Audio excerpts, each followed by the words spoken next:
Hi guys, welcome back to Cassidys Craveable Creations. Today we're making one of my favorite treats, no-bake keto brownie bites.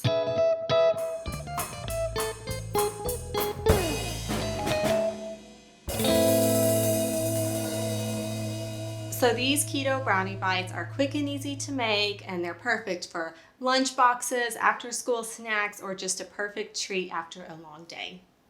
But before we move on to the recipe, show me some love by clicking that subscribe button and notification bell below to be alerted each time we post a new video. Let's get started.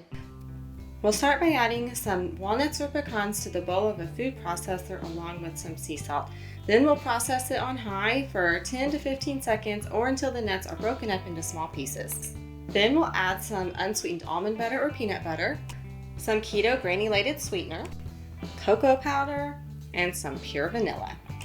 Now we'll just process everything on high until it comes together. And if the batter seems a bit crumbly, you can add some water, or if it's too wet, you can add some coconut flour.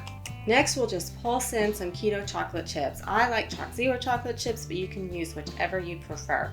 And then we'll just roll them into 18 bite-sized balls. At this point, you can go ahead and put the brownie bites on the lined baking sheet, or you can roll them in cocoa powder just to be pretty. And then after you get them all on the baking sheet, you just put it in the freezer for 10 to 15 minutes to firm up and then enjoy. So I am really excited for you guys to try this recipe. Please let me know what you think in the comments below.